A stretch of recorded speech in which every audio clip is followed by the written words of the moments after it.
Assalamualaikum warahmatullahi wabarakatuh. Bersama saya Icet Permata Devi. Di sini saya akan menjelaskan akar-akar demokrasi di Indonesia. Tapi sebelum itu kalian jangan lupa like, comment, subscribe. Terkait dengan akar-akar demokrasi di Indonesia, saya akan membahas sejarah perkembangan demokrasi di Indonesia. Kedua, makna demokrasi di Indonesia. Ketiga, prinsip-prinsip demokrasi di Indonesia.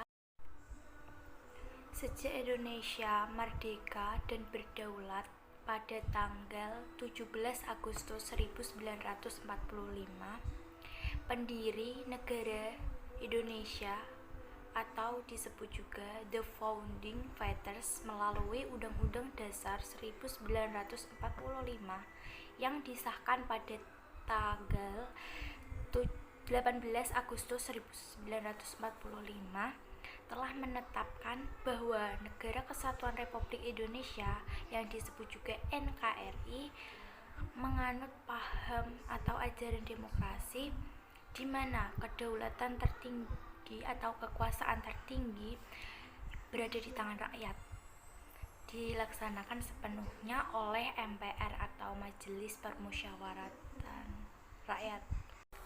Model demokrasi pasca reformasi sekalipun juga lembaga-lembaga negara utama yaitu seperti lembaga eksekutif, lembaga legislatif melalui umum langsung memenuhi persyaratan sebagai mekanisme demokrasi.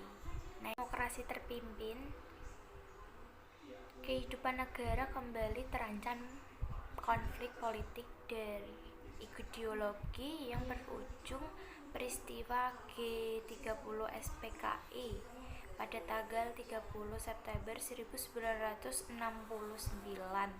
dan diturunnya Ir Soekarno dari jabatan Presiden Republik Indonesia pada tanggal 11 Maret 1968.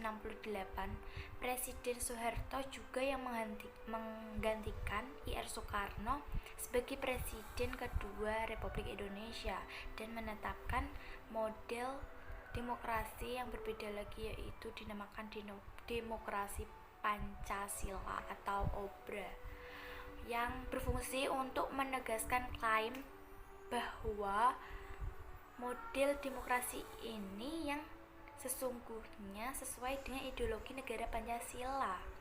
Demokrasi OBRA atau demokrasi Pancasila berhasil bertahan relatif cukup lama dibanding dengan demokrasi yang lain yang pernah ditetapkan, yaitu sekitar 30 tahun, tetapi akhirnya di tahap presiden pada tanggal 23 Mei 1998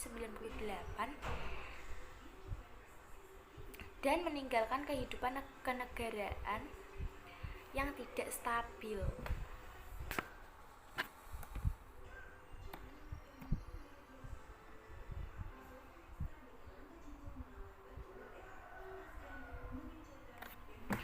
Akhirnya, lengsernya Presiden Soeharto, maka NKRI memasuki suasana baru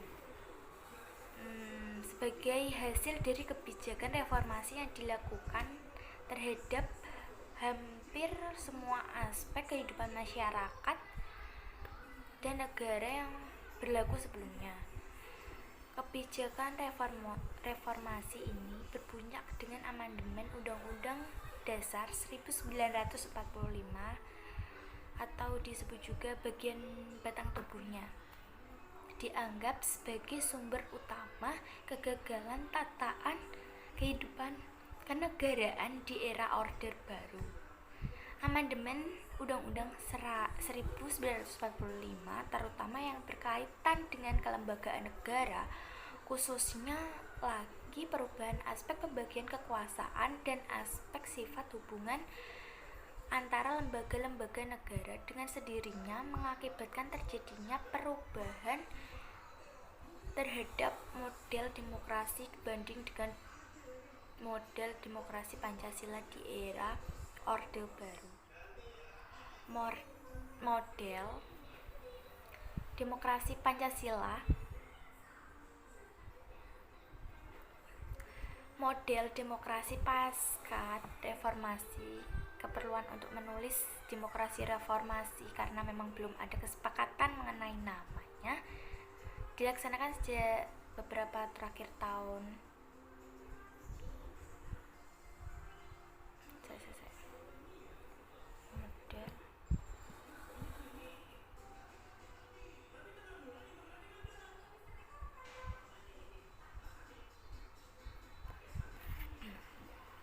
Model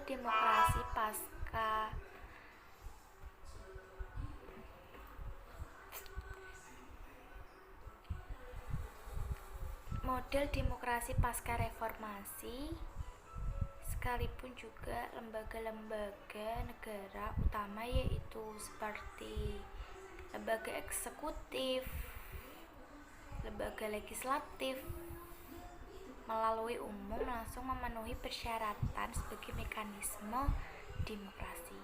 Nah, yang kedua kita akan membahas makna demokrasi di Indonesia. Pasti arti makna demokrasi Indonesia. Demokrasi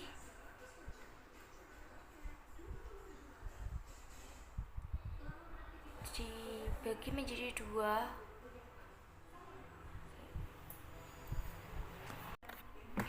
Akhirnya, lengsernya Presiden Soeharto, maka NKRI memasuki suasana baru. Sebagai hasil dari kebijakan reformasi yang dilakukan terhadap hampir semua aspek kehidupan masyarakat dan negara yang berlaku sebelumnya. Kebijakan reformasi ini berbunyi dengan amandemen Undang-Undang Dasar 1945 atau disebut juga bagian batang tubuhnya.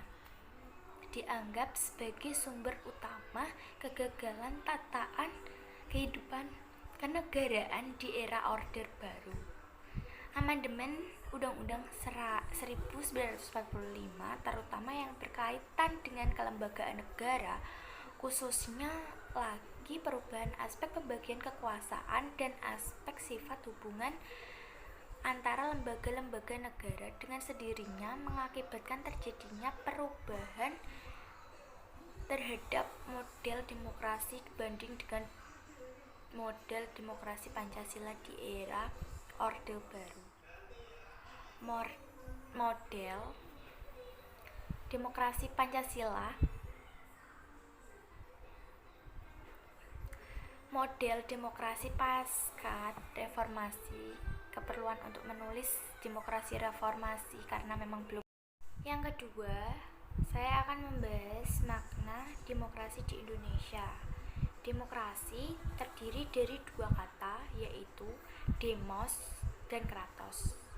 Nah, demos sendiri berarti rakyat, kratos berarti kedaulatan. Berarti demokrasi itu ada bahwa demokrasi disimpulkan bahwa demokrasi adalah sistem pemerintahan kekuasaan atau kedaulatan rakyat. Nah, kekuasaan rakyat atau disebut juga kekuasaan pemerintahan di tangan rakyat juga mempunyai tiga hal, yaitu kekuasaan pemerintahan dari rakyat, untuk rakyat, dan oleh rakyat.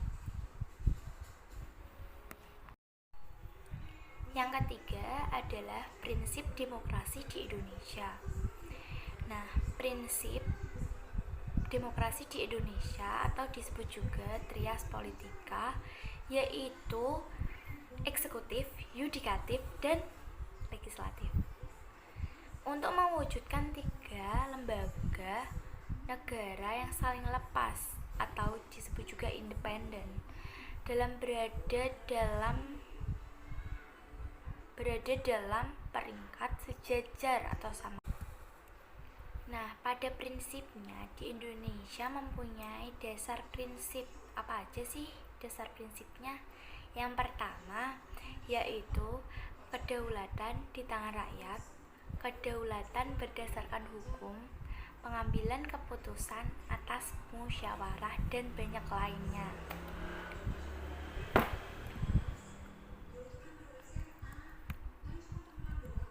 Semoga bermanfaat. Wassalamualaikum warahmatullahi wabarakatuh.